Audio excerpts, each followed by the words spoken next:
was like a man Oh, that was yeah, yeah, yeah. stalking I the used to woman. watch that during But everybody quarantine. loves it. Like it's so romantic. Look how he's like chasing after, standing Wait, outside people the really window. thought it was romantic? You know that, Uh, but you think about that. Welcome back to Voices Restored. I am your host, Martine, and today I am excited. We have an amazing guest who is going to bring a powerful perspective on things, Mr. Kenneth Scott.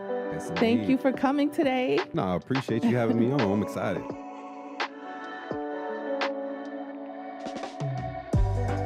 So tell us about yourself, Kenneth, because I know you do a lot, Yeah, for and I sure. don't want to miss nothing on that Yeah. resume. So tell So us. a little bit about me, former athlete, and ever since I transitioned from the space, kept my hand kind of like in a few arenas.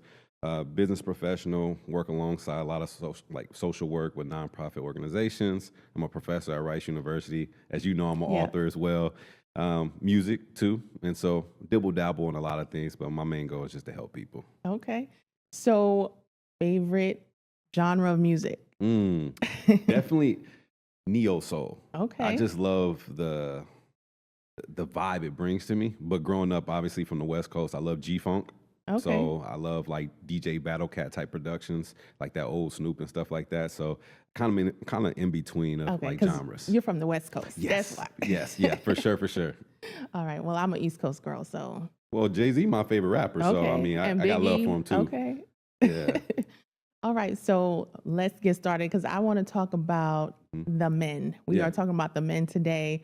I want to know your perspective Mhm. on those who cause harm. Why do they do what they do? What have you learned throughout the years? Yeah, so I have like an interesting perspective because when I transitioned from sports, I dove straight into social work, and I was a case manager for a domestic violence shelter, and it was for a women's domestic violence shelter. So I got to see and hear a lot of some of the things that they were introduced to that brought them into the situation in the domestic violence shelter. And so after leaving that place for like a year or so, I moved into a fatherhood program, and then I got introduced to that side of things.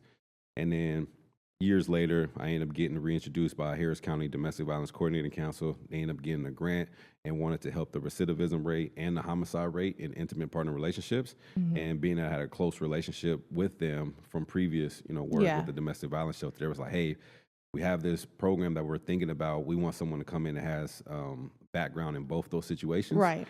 And would you want to do it? And I was like, for sure. So that program was really interesting because sometimes you only hear one side of things and you kind of put judgment towards it without hearing both sides. And so Yeah. it was pretty cool. So that's exactly why I wanted to have this conversation because we hear one side of the Yeah. story. Most of the time we talk about the women who are victims of DV. For sure. I was a victim of DV at one point, and I would love to get that perspective and also share it with our audience. But going back a little bit further, you worked at a shelter. Yep. What were some of the cases that you experienced and that you noticed? Many of the cases were stemmed from like years on years, and it just got to a breaking point where they finally, I wouldn't say got the courage, they finally found an escape route that wasn't detrimental to them. Right. Because a lot of times when it comes to domestic violence, the rate of increase of homicide tends to happen when they're about to leave. When they're about to, it's the most dangerous the time. most dangerous. Yeah, and from what I understand, it takes someone about 7 times before they finally make that decision sure. to not go back, right? Yeah, and so that process was, for me, being in their situation and also being with seeing their kids involved in it. It was kind of tough early on because like you had to keep everything discreet, for as like who they are, what their name, everything was like confidential in aspects. So when they came in, it was more so emotional support at first, because it took them at least maybe a couple of days for them even to kind of relive those moments and kind of share with what happened or what's been happening. And so the beginning part is just showing them, hey, especially me because I'm a male. That's right? what I was thinking too. Like, were they open? Were they receptive to you? So I'm glad you said that because I was the only male in that whole Only shelter. male employee in the whole Yep, shelter. the whole shelter. Wow. And then also when it comes to this space, there's not a lot of male individuals that work in this space. Right. So at first, they were kind of put off at first because seeing a male kind of like may trigger something to them. But for me, it's just like, hey, I'm here for you. I'm here for support.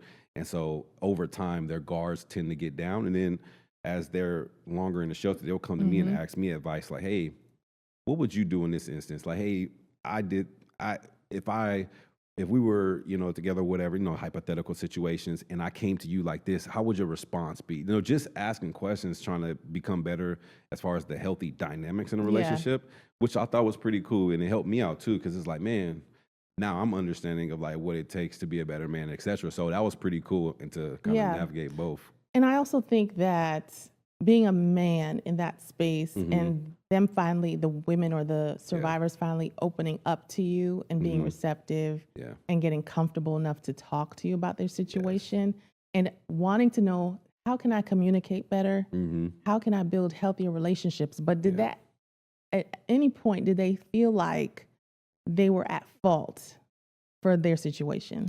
Oh yeah, for sure. They put a lot of blame on themselves, especially initially early on. Like, what was wrong with me? How come this happened to me? And so they put a lot of blame on it. And so for me, it's like letting them know, like, hey, this is not all on you. Like, please don't carry this burden. Like, because Yeah. that burden that they carry, eventually they put it on their kids, and then their kids have to carry that as well. And so I let them know, like, hey, this is not all on you, right? And just kind of like help them get to that happy median, so to speak. Right. And then figuring out, okay, what was the situation? What happened? All right, now that we're aware of it, like, what are some things that could have changed, could have done better, could What have could we gone done different? right, and just Yeah. collaborate on and brainstorm on like better outcomes, Right. and also safety planning. Right, that was another motive as well. Safety Right. planning and safe like flag warnings. But like, if I had a best friend, if I said ranch dressing, like just randomly, then my best friend would know, like, oh Yeah. shoot, something's going on. She ain't gonna Safety say words, like safety words. Yeah, Yep. So exactly. just helping them navigate that process for Right. sure. And you talked about safety planning as well. Mhm. So I'm thinking we need a safety plan when we're first leaving the abusive relationship. So you're saying there's an additional level, there's another level to Yeah. take the safety planning, For sure. transitioning from the shelter to independent living, or do you mean just staying in the shelter? Just in general, in all, like safety plan, because you never know when a moment can occur, right? Yeah. Because there may be many people may experience like some form of an unhealthy dynamic, and then you never know if that one thing could trigger into a domestic violence situation, or two things that could trigger. You never know what that thing can ultimately lead to. So safety planning in general is always a good habit to have in the beginning, middle. It doesn't matter, but the earlier the better, so that you know how to navigate the situation. So Yeah. don't get to a point where, man, where it can be homicide or something like that. Right. God forbid. Yeah. Yeah. And so you talk about Harris County, Texas. Yeah. I believe, if I'm not mistaken, they're like ranked number 10, top 10 states with the highest homicide rates for DV. Is that still the case? Yeah, because it's one of the largest cities for sure. And when you think about the different cultures within Harris County as well, and that's what another thing I learned, like culturally, a lot of, not saying it's accepted, however, culturally can drive domestic violence in some of these, like say for instance, an arranged marriage, right? They may sweep things under the rug to keep the marriage because it may go against the religion. And Right. so it's all these nuances. And because Texas is such a big place with all these ethnicities and demographics and all It's that, very diverse. Yeah. yeah, things can get tricky. So, yeah, definitely it's up there. Yeah, I mean, I remember seeing just this past summer a few cases coming up on my news feed, and it was just really sad to read a lot of those cases. Have you ever experienced in the shelters, women or survivors going back to their abusers? Oh, yeah, you see it often. And it's not like,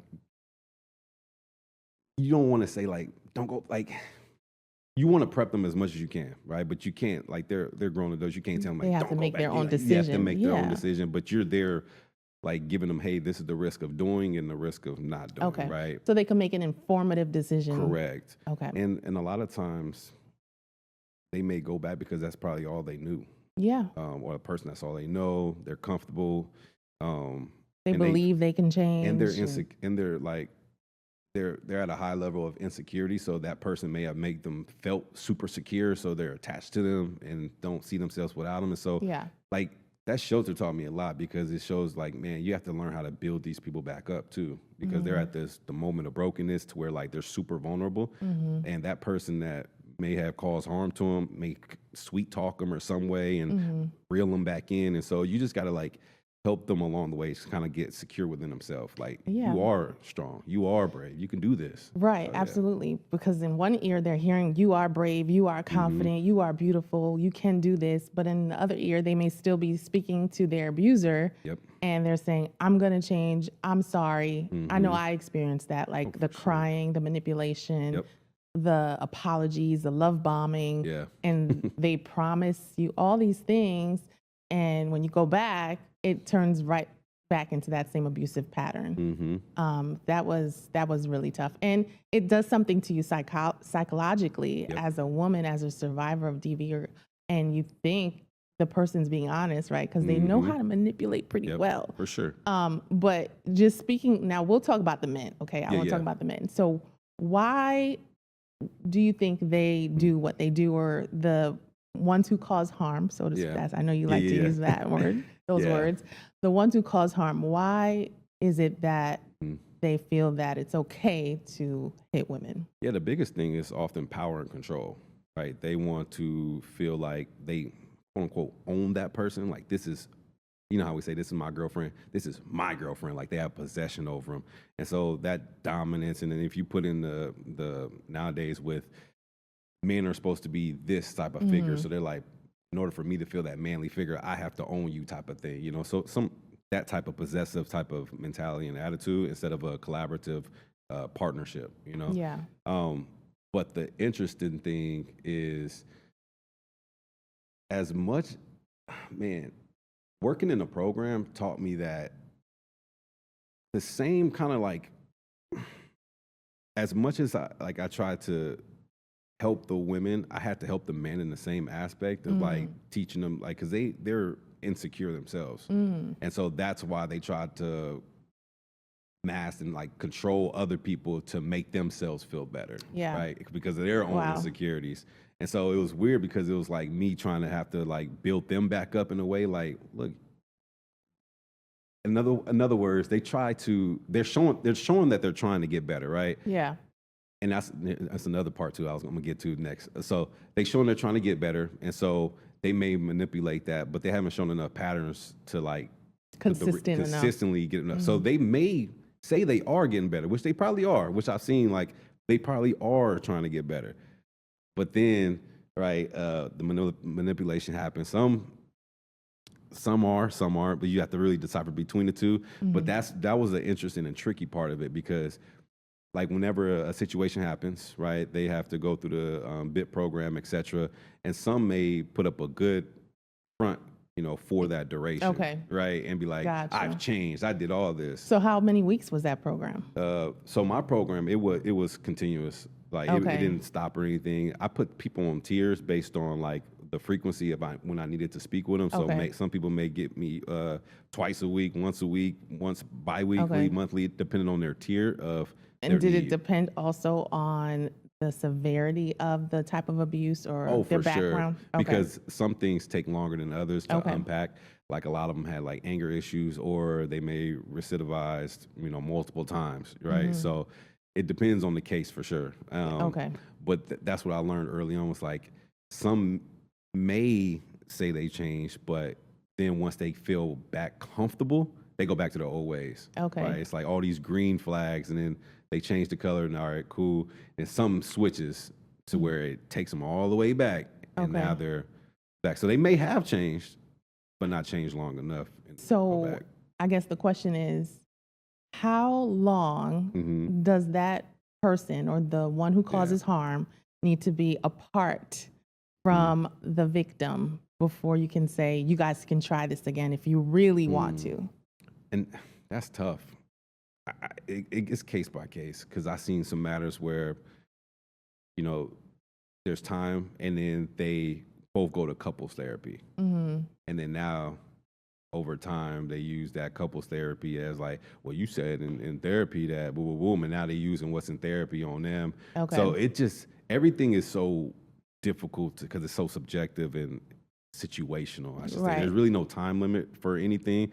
Like even the 18 weeks, what I found, like, man, even after they finish the BIP program, they still need that constant reinforcement. And so it accountability just too. That's the biggest thing, the accountability piece. And a lot of men, what I've in the program that I realized is that on an aspect like this, they don't want to share it with too many people. Yeah. Because they may feel weaker, talking to their friends about it, and so forth. And so having them open up and be vulnerable was kind of like my first step. Like, let me take me back to your childhood, just so I can understand where they came from. Yeah. And understand what different traits they've developed as they grew older. And then I have them identify, okay, what are some positive traits of you that you want to keep? What are some that you want to redefine? And what are some traits that you just have to let go? Yeah. Like, for instance, like my redefining trait was obviously for boys, don't cry. But for me, I had to redefine like crying as something that's like a release therapy for me. That's So a big I won't hold one. it up. That's You a know what big I'm saying? one. Yeah. And so taking them through that aspect, it's like, okay, what are some key traits within myself that I was either born into, observed, or I just contracted because I experienced it through life. And so what are some traits that we need to keep, redefine, or let Yeah, go? that's a big one. And I really do, I think I've done a good job with not telling my boys, hey, don't cry or Yeah. don't show any type of emotion because then they tend to suppress it, right? Yep. And I really didn't want to do that to them. You talked about not showing emotion, boys not showing emotion. And it's just so crazy to me how they were coming to you and they're dealing with their own insecurities, Yeah. just like the opposite side where the victims are dealing with their own insecurities and lack of confidence. But then they feel insecure when they're talking to their friends Yeah. about expressing themselves, but they feel more secure when they are being abusive. And it's the craziest thing that they latch on to. And what I found is that like we call it the Beck system. So like boundaries, equality, communication, self-esteem. Those are like the keys for a healthy So say relationship. that again, boundaries, equality. Communication, and self-esteem. Okay. And so like boundaries not only are like physical boundaries, but even like time boundaries. Like for instance, like I like to go golfing on the weekend. So if I tell my wife, hey, I'm gonna be home by 5 o'clock, and it's like 4:50, and I still got like maybe 4 holes to go, and it's gonna take me over 5. Well, I can't get mad at you for yelling at me because I just went past a time boundary in which we set, in which I was supposed to come home. Okay. So oftentimes, what will happen is that what will happen is the wife will call them out on, hey, you said that you were going to. She's communicating. You said you were going to be home at Right, this certain right. time. You're not back here. Now the male's going to be like, man, who are you to tell me? Whoop de whoop, boom, boom, boom, boom. Now it's an issue, Right. right? But you don't want that went over the boundary, right? And so it's like understanding like the boundaries, and then the equality is too. Like for instance, well, the biggest thing is like the pay, right? Like who pays what, blah blah blah blah. Who's the breadwinner? Yeah, who's the Okay. breadwinner? Like it's all a partnership, like based on. So equality is a big one. Well, I call it equity, right? Because I think I look at relationships as a partnership. Like just because you're a woman don't mean, or for me as a man, like I do dishes, I do everything. Like I Right. clean, like if I see you cooking, I'm gonna do the dishes. So gender roles. It's Gender not. roles. It's not male or Yeah. female. It's just So In that, my house, it's the same thing. Yeah. There's really no gender roles. Right. It's a shared responsibility because it. our schedules fluctuate. right. We both have jobs. We're both doing things out here. Yep. So what can you take on today that I Boom. couldn't take on today? Exactly. Right. So it's And about that's what makes it communicating. healthy. And a lot of times, the men that I worked with in the program, they didn't grasp that concept yet. Okay. They feel like, man, if I worked all day, I need to have dinner on my table. That's it. Right? But you didn't take into account, what was her day like? You like, didn't, did you did you even ask? Did you even ask? And so there goes the communication part. Yeah. Now, since you didn't communicate, now your self-esteem is gone because maybe your buddy at work, his wife got dinner made, and now your self-esteem is gone. Like, so it's a lot of stuff. That's and a now he comparison. crossing, you know what I'm saying? Now Yeah. he crossing boundaries and yelling over her. Now she don't feel like, so it's all these realms. And so it's Okay. just getting them, well, I tell them it's like a 5-step process. And the 5-step process is, are you aware of the things that you're doing in order to be equipped to make that change, right? Next is, do you have the desire to want to change? A lot of times people don't have the desire to want to change, and that's the big one. And so it's like, for me, it's like, okay, if me knowing that's the biggest one, I have to paint the picture of what the change looks like and what's the risk of doing and what's the risk of not doing.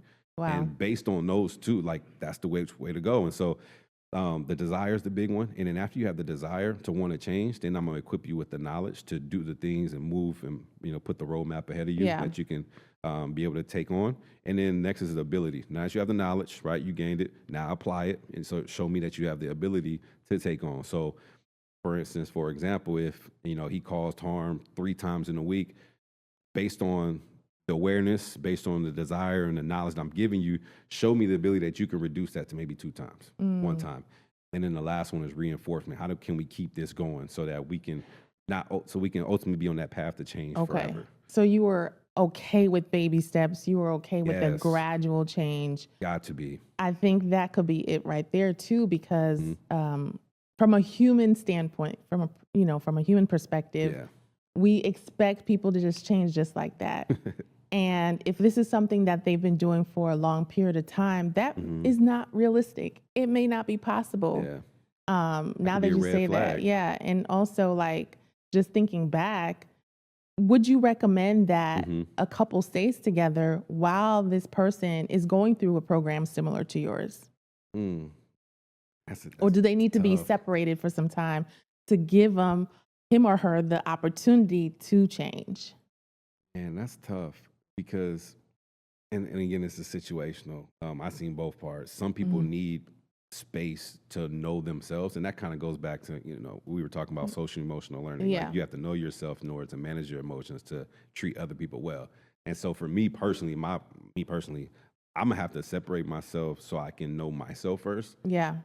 Without any like hands in the pot, so I can know how to manage my emotions, and then I can bring them together with you. Now that we have a collective, now let's talk about it. Now we can have healthy conversations, Yeah. right? And that's what can help Yeah. bring some things into the fold. I agree, because you got to take yourself out of the environment. I feel that true. that's where you gain more clarity, Oh yeah, because when you're in that type of toxic environment, around that toxic behavior, it's really hard for you Yeah. to see clearly, for you to really understand each other and communicate. I think both parties separating for a moment in time and both parties getting the necessary help true. and then coming together if that's what they want to do.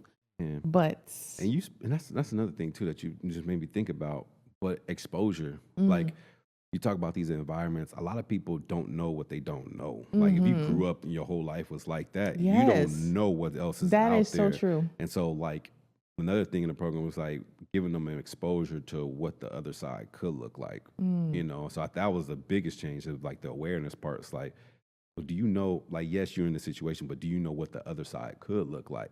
And once they like peek behind the curtains and see like, oh, I can do that, I can be that, or I could be in this set, this what it can be like. Yeah, it could. And then that's when the desire builds up and they be like, man, well, now how can I do it? Like, how can I get there? So that the other side, are you referring to like the healthy love, the healthy communication? Yep. Because I know for me, a lot of times people don't have the best examples growing up, best role models growing up of what a healthy relationship looks like. And therefore you can't emulate that, right? So that's super important. Even in media nowadays. I mean, social media is there's this problematic. Like hit show. I think it was a hit show called You, and it was like a man that was stalking I the used woman. to watch that during But quarantine. everybody loves it. Like it's so romantic. Look how he's like chasing after, standing Wait, outside people the really window. thought it was romantic? You know that, but you think about that. It's like, dang. Then you got the guy standing out the window, baby, come back, and it's like, dang. You look at those type of movies now. It's like, dang. Yeah. But it's a lot of love bombing. Yeah. And I don't know the proper term for it, but people clinging to each other. Yes. Spending too much Trauma bonding. time with each other. Yeah, Yep. trauma bonding is a big thing. Yep. Spending too much time is also a red flag, right? Yeah. You have to have other relationships or healthy For sure. relationships outside of your own romantic relationship with Yep. whoever you're with. And so people don't understand that. They think that it's a cute thing, or especially teenagers, right? They think it's a cool thing for this person to want to be around me all the time and want to, it's just not healthy. It's not healthy. Yeah, that's spot on. Yeah, that's true. So, yeah, even like you mentioned, like this doesn't just apply in like romantic relationships. It can apply to peer-to-peer relationships, professional relationships, like any relationship. Like these things matter, right? Yeah. That you can just overwhelming someone with like crowding my space. Like it's too much. Happens in every type You of need relationship.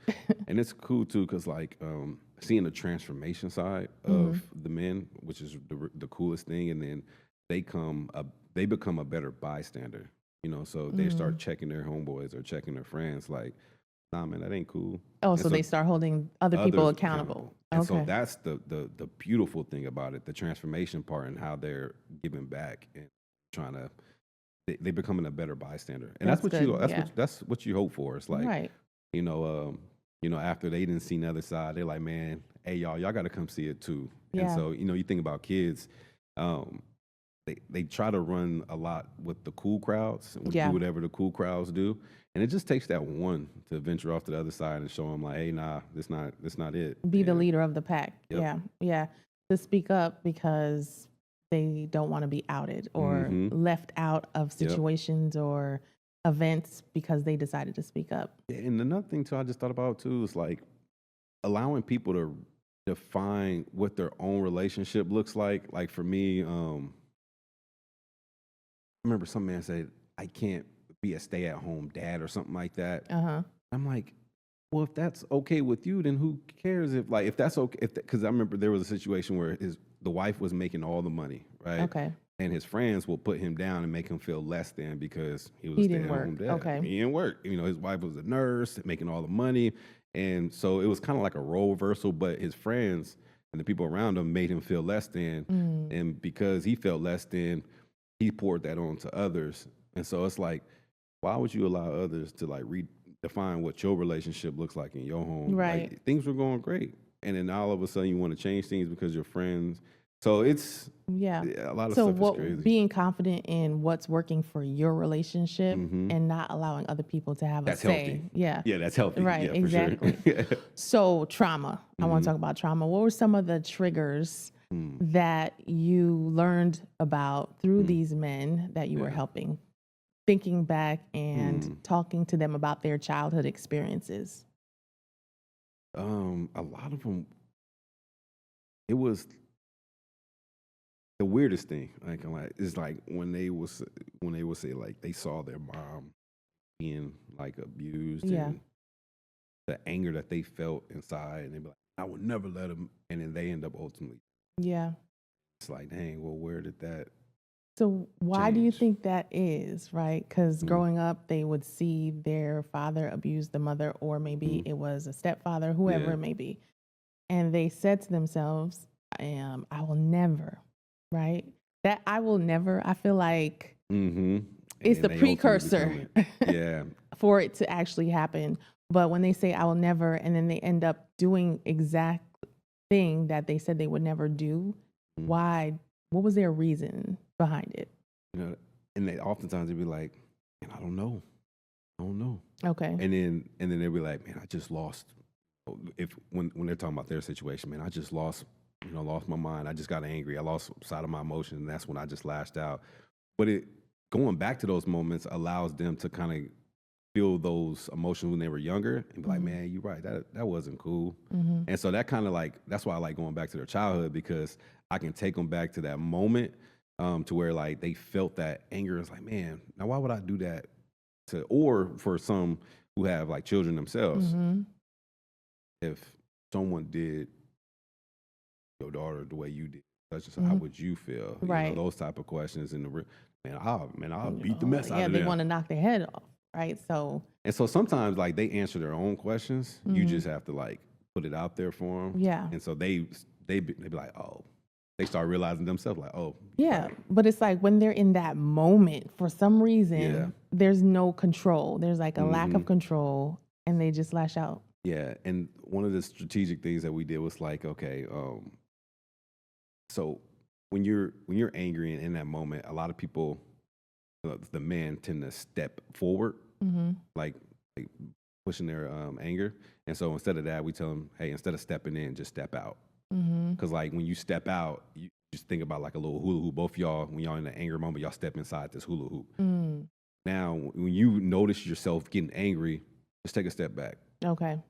Once you take a step back, now you're not on the defense anymore. You're like, let me cool down. So if they said, man, when I got in an argument and I took a step back, that lets me know at least they was thinking. Yeah. Now we can work towards something else. But that's why I used to always tell them, like, when you feel yourself get angry, like, figure out something. Whether it's a rubber band, just go like this. Whether it's a boom, boom, just do something to like shift your mind from that moment or to take you away from that single little thing. Okay. So you're giving them little. It's like giving them tools in their toolbox. Yep. That they can utilize so they can improve, right? So they can get better. And a lot of times it's not really me giving it to them. It's we collaborating together and asking them like, hey, what would be something that you would do, if you got into Oh, a okay. moment, like what's something that you instinctively can do, right, with that's in your realm to Okay. where it will slow you down. So you put the onus on them. You Oh basically yeah. allow them to figure that part out. Yeah, it's like Okay. a you, me, and then we. So like, what are you gonna do? What can I do to help? And then what are we? What What can can we we do together? collaborate to Yeah. work on to stuff I like love that? So that. that's the way I like to work. I love It's that. like I want you to take ownership and accountability too. Like I don't want to Yeah. put my whole skin in the game. Yeah. What was one of the worst cases that you experienced? I wouldn't say it was the worst, but it was the most interesting one. So man comes home from work. She makes the dinner, but she didn't bring water. Mm. And just because she didn't bring water with the dinner caused a harmful problem. situation. So that was interesting. I'm like, because she didn't bring water with your dinner, you got mad. Yeah. Yeah. So that And was it turned physically violent. yes, physically violent. Wow.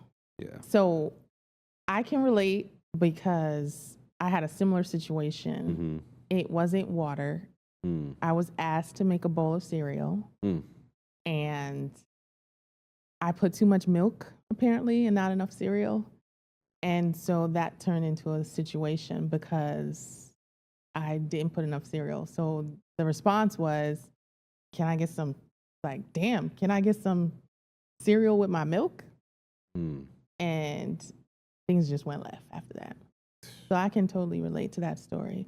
And a lot of times we don't think about the emotional abuse or the psychological damage that comes with domestic violence or intimate partner violence. But sometimes we'll see the scars with the physical abuse or try to hide it anyways. For sure. But the most damaging things can be the scars that you don't see, the scars that survivors have to heal from over time. And some take longer than others. Some take a long time. That's true. But did you ever experience emotional, verbal abuse situations or cases? Yeah, for sure. The one I was speaking about, the stay-at-home dad, his was a verbal, not a physical one. Just basically kind of going back from what his friends were saying. Now he's exerting that energy towards his partner, and now making her feel less than, and got to a point where she called the the police, and so that was. A lot of times people just think, when you think of like intimate partner violence, you think of physical, but the emotional and the psychological, that one can probably, Yeah. the physical you can see, but the emotional, like everybody, you can literally walk down the street and not know that someone's going through abuse because you can't physically see it, but they probably are dealing with something. Yeah. And it'll reflect in other things too. Oh, yeah. If you really pay close attention, you'll notice some other patterns, some behaviors, coping methods and mechanisms that people pick up so that they can just get through the day. Yeah. Some other things are like them saying, hey, you can't hang out with your family, trying to isolate them from their family. That's another thing, to where they can continue that power and control. That's for sure. Obviously, financially, they can do things to keep that power and control. You see a lot in the educational space too. In what way? In the way that they don't want them to take certain degrees to now they may get a higher paying job, and now you become more financially independent and you don't need that person anymore. Exactly. So there's a lot of things that go into it. At Rice, that's one of the courses I teach is, to all the incoming freshmen, just so they can get prepared on their journeys. And it's all about healthy relationships, bystander intervention, trauma, sexual assault, all those type of things, just so they can get ready and prepared so they won't be a target, because a lot of them are targets because they don't know anything coming into the space. So I love that you're doing that. I love that you're doing that at the university because it's not talked about enough, I feel. And even with college students, they deal with a lot on campus that is not addressed, that they're quiet about in some cases. When, they're victims, they just deal with it, right? Or they don't know who they can turn to. Or they're just trying to graduate, trying to get through in and out through college, and they have no one to turn to. But talk about the isolation aspect for a minute. When someone is isolated from their friends and family, Mhm. Talk about how detrimental can that really be? Yeah. Basically, I will say it's like a prison way. Mm. You don't have literally no Ooh, that's access to good. the Because it's outside like world. a prison with no visitors. None. Like nobody's coming to see you. Nobody. Wow. And if they Wow. do, I didn't think about that. ooh, if they do, mm, Mm. you just feel for that person because there could be consequences based on that. Like, well, why did you reach out to them? Why are they contacting you now? And it's all this Mm-hmm. bickering back and forth. Why did you do this? Why did you do that? Oh, she just trying to do this so that you can get away from me. Boom, boom, boom. And now it extends the or increases the potential of harm. Wow. So Wow. I'm still stuck with the prison with no visitors. it really is. It's like, wow. Because even when you do try to have visitors, Mhm. the person, the one who causes harm, makes you feel like Yeah. this person doesn't really care about you. Woo. Yeah. I've heard that plenty of times. Or this person wants me, they don't want you. Like, you think they're your friend? Yep. No, they really want to be with And the me. tactics just Yes. compound. Like they form so many tactics to literally trying to gain that power To and control pull of you away, literally pull you away from that relationship. Mm-hmm. And then so your friend support system, your Gone. family support system, they may not realize why you are pulling away. Mm-hmm. But for you as the survivor victim, you Mhm. feel like that's the best thing to do because Yep. you don't want to hear it on that end. Yep. And then that person that's causing harm control the narrative too of things. They can use it as leverage. Yeah, So absolutely. it's crazy. And another interesting thing too, like within the program, we had women, and the interesting part about the women harm doers is that they often were the victim. Well, wait, let's pause for a second. You said women who cause harm. Yep, the women that caused harm. Wow. It was often, well, the women that I had in my program, they were often the victims first, and their response turned them to a harm doer. Okay, so wait a minute. So they were victims of domestic violence or intimate partner violence initially. Yep. So they were on the other side of things. Correct. And now they are part of your program of the ones who cause harm, sitting in classrooms, or I don't know what the setting was Programs, like, yep, with the ones who cause harm. correct. And how did that make them feel to be intertwined with each other? It was shock because they were like, I'm protecting myself. Okay, so it was mostly because of self-defense? Correct.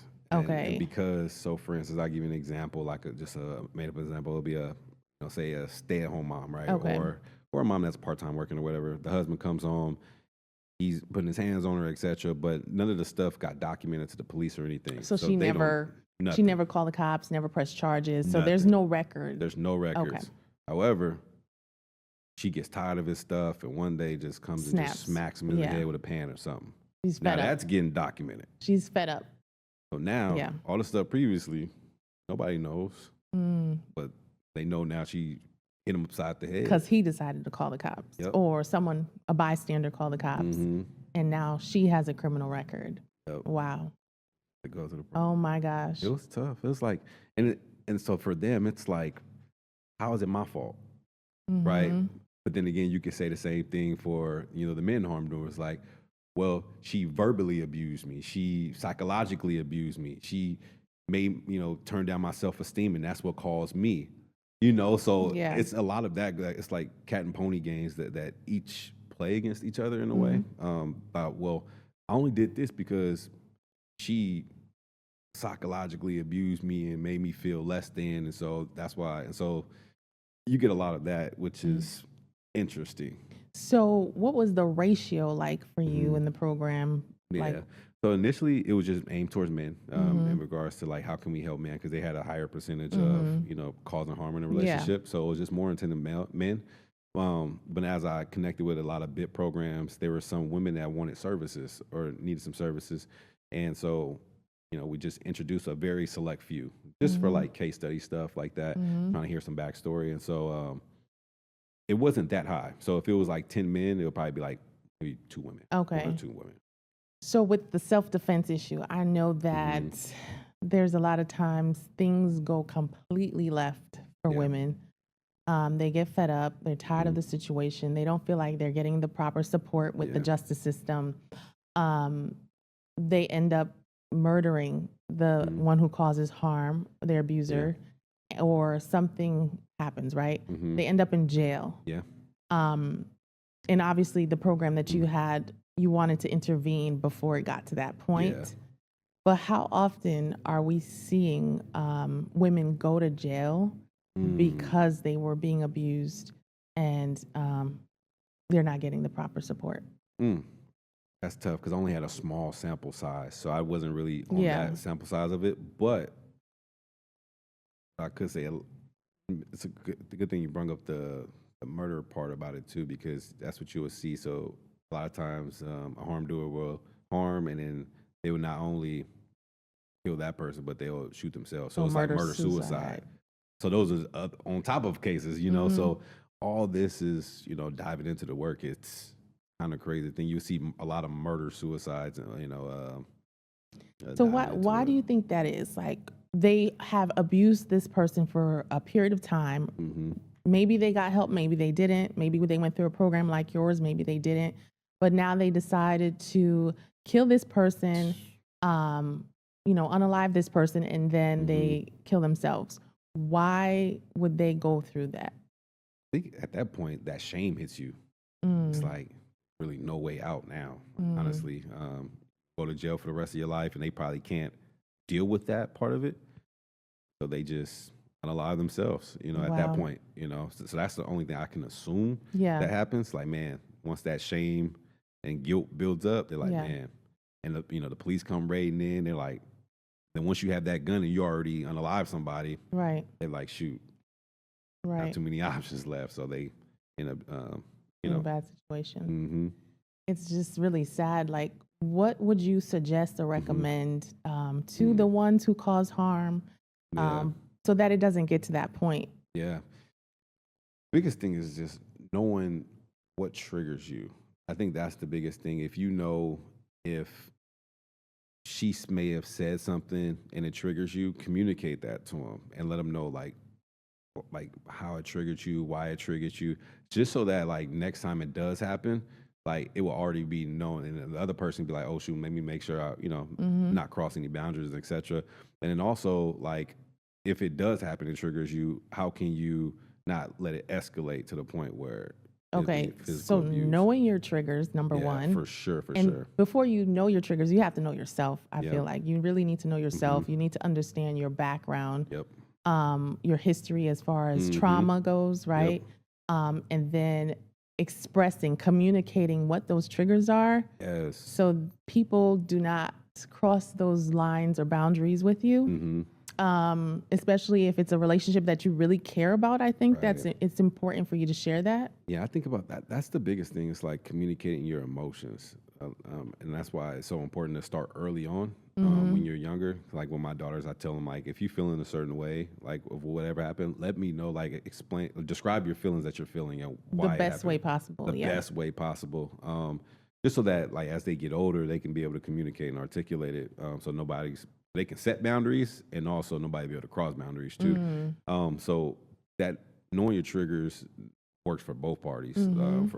Works on both ends, like for the other person and for yourself too, so you can protect yourself. And so when I'm talking about like safety planning, like that kind of goes with safety planning. That makes total sense. Yeah. And safety planning for the harm doer as well, not just the victim. Right. You know, for both sides. You're gonna want to get into another relationship, even though it may not be that relationship. But getting into another relationship, there's times where they end up in the same situation again, both parties on both sides. Because you're not healing properly, right? Before you jump into the next. And not really understanding why you did what you did before jumping into the next. And then now you're with someone else. They have no idea what just happened before. And then you go and repeat. That's like moving into a new home with a new person, but bringing your old pillows from your previous marriage. Like that's tough. That's tough because like, man, you gotta heal first, like, or like heal, gain knowledge on like yourself. I think that's the biggest thing, like know yourself for sure. Because I'm pretty sure you gained enough experience to know like certain traits about yourself, and Right. also what traits, like in the dating scene, you will want to know those traits of the person before you fully commit to someone too. Yeah. I think one of the biggest problems that I've noticed with some women is that they want to prove a point or feel like I can show you, I can get somebody else. And they jump into another relationship, even though it could be harmful, like toxic, it's still toxic. Like they just jump into the next. And it's like, it's okay to be alone for a little bit. It's okay to heal and set some time aside for yourself. That's you true. don't have to be in a relationship. Yeah, that's true. That is very true. Some people just not. They don't know how to be alone. I was about to say they don't know how to be alone. And that's a problem. That's a big tough. problem. That's tough. Because when you're alone, you have to do some self-reflection. Oh, yeah. You have to start doing some healing and some inner work. Yep. And people don't want to face the music. You know what's crazy too? That's why I love like writing. Like I love writing. When my mom like passed away, like during the latter part of her year, she started writing in journals, and that was like my first book of like publishing her book because that's what she wanted to do. And she started going back in like her history, her childhood growing up, and I just saw different traits of her. But it was cool to see because it like inspired me to want to do the same. Like, man, how was I as a child? What kind of kid was I? And then it allowed me to ask other people a little bit about who am I, etc. So that's always, I think that's a helpful tool, right? Yeah, journaling is big. Yeah, everybody says journaling, and so I would say that's a helpful tool just to know yourself, like, and like take time. And like nowadays, what I would like to do is I would like look up a quote or something like that. Some people look up scriptures in a Bible verse, and I just write out what that means to me. Yeah. You know, in my own words, Right. in my own language. I definitely know what you mean. I have hundreds of journals from the time when I was in the abusive relationship to present. And when I go back and look at the stuff that I would write before and see, it reminds me of the place that I was in. But I would start with like, dear God, right? Because I really didn't know how to express how I felt or had an outlet, right, of who I can really trust and talk to about what I was experiencing. So going back and reading the journals, I'm like, wow, like I was really in that space. Like I was really going through this and experiencing that. And it helped me heal though. It helped me being able to have that outlet of just writing. Yeah. If you don't have someone like the support to communicate with someone, it's okay to write it out. Sure. It helps. You know, it's crazy too. Like I was telling people, like when you write and stuff and like really get to know yourself, you start identifying like maybe I was the red flag. Maybe I was the red flag. Like not them. Maybe I was the red flag. You start pointing out things. Okay. Like, oh shoot. Hold on. Let me let that go. Like I don't like that part of me. Let me keep these and stuff like that. Redefine that one. So that was the beauty of you. Like sometimes like internally it made me feel like, oh shoot, maybe I was the red flag. So it helps you grow. It definitely helps you grow. And like unintentionally, like a lot of times people unintentionally made, like for instance, I'm sarcastic but in a goofy way. And so early on, like say for instance, let's talk about like the dishes or whatever. Like you come in the house and the dishes is like say she cooking, right? She cooking and she be like, well, I guess I gotta do the dishes too. Like she could say it in a sarcastic or a goofy way, but it's like, oh shoot, that should be my warning to be like, okay, let me do these dishes. But then again, like for that other person saying that in a sarcastic or goofy way, you just kind of asking for like a negative response, because now you're putting them on the spot. So it's like it could go one or two ways. Yeah. Depending on the triggers. And, And so it's just like sometimes, like now understanding me, it's like, okay, I don't know how that may affect somebody else, you know, so I'll just maybe be mindful a little Think bit more. before you speak. Yes. A little bit more. Me knowing that, like knowing how sarcastic or goofy I can be, like I could, even though I say it in a humorous way, that other person may, you know, decode it in a different way. Absolutely. And gain their own perspective, perception, yes. So you know. But when you're with someone, it's important for you to get to know that person well enough to know what they can handle, certain things you can say or do. I know for me, you know, when I got married, there were some triggering things for me, right? I think I was still going through the healing. I was still going through, to be honest. I was still going through some things. And I had to get to a point where I had my guard up. I still had my guard up in a sense. And I didn't notice it at first. My husband had to say, hey, I'm not him. He had to tell me. And then when he did that, it kind of clicked, right? Yeah, And even like with my husband's tone, sometimes he may not be yelling at me or anything, but it would trigger me because I'm like, okay, can you not yell at me? But it was because I still needed to heal through some things. And he wasn't being mean. He wasn't yelling. Is, a man's tone of voice is different than a woman's tone. For sure. And so that was something that I had to learn and deal with and go through therapy about, because it was not, the initial stages, it was not pretty.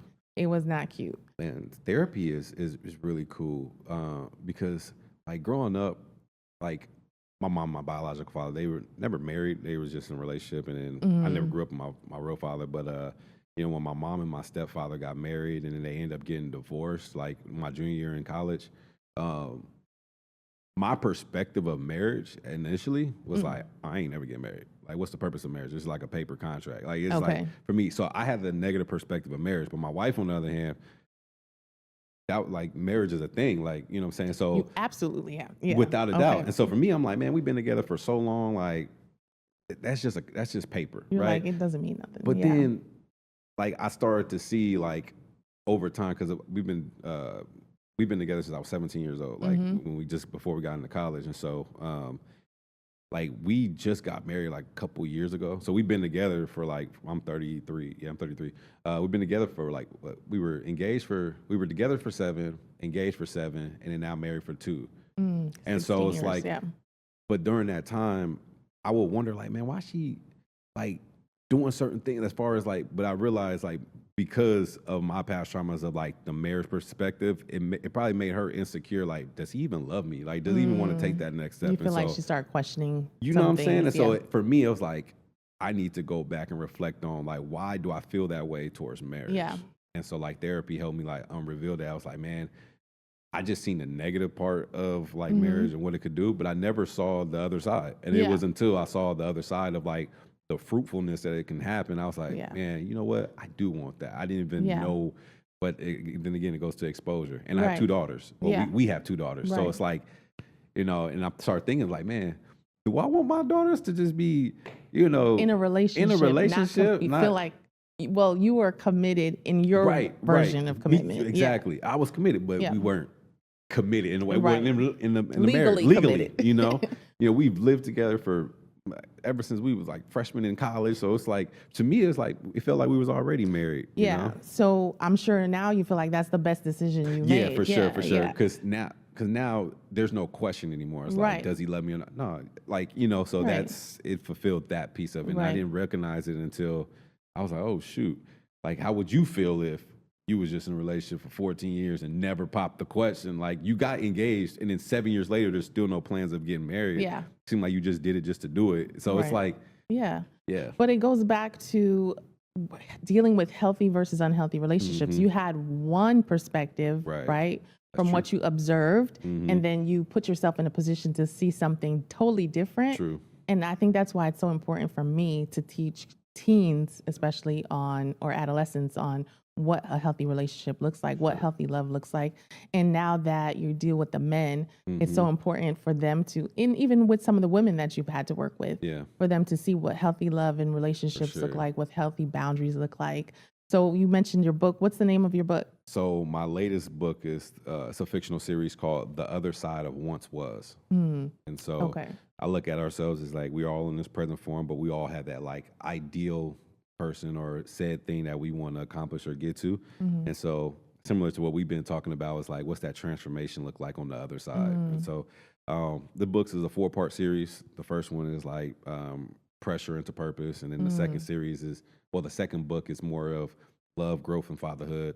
And then the third book is voice, vision, and ownership, more so businessy in a way. Okay. And the last one is faith, forgiveness, and peace. Okay, and multiple books. Yeah, multiple so books. it all aligns with like my storyline. So I took my life and turned it to a fictional version. In a series. I love it. And I modeled it after, there's a book called The Go-Giver. I love that person's Bob Burger and them series, and so I modeled it after that to where it has like laws and lessons and stuff like that, and also The Alchemist. I love The Alchemist, and so it has like an influence of those type books into it. Okay. So yeah. All right. Well, you go ahead and Yeah. that's on Amazon, right? Yep, that's correct. Okay. I love it. On Amazon. So, speaking to our audience today, if you could speak to the men Yeah. or to the women who are victims of DV or survivors, what would you tell them if they're watching this episode today? If it was to a man, I would just say, heal, bro. That's it. Like, heal.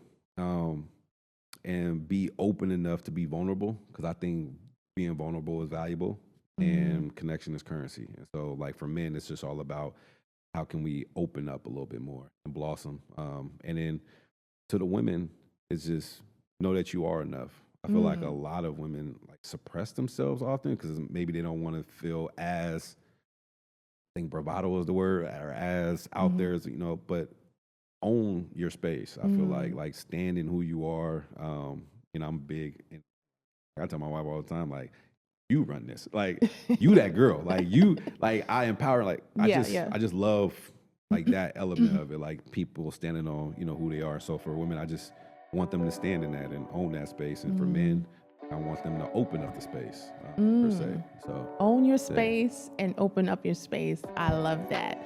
Well, thank you guys so much for joining us today on Voices Restored. I am your host, Martine, and thank you again, Mr. Kenneth Scott, for joining us. See you next time.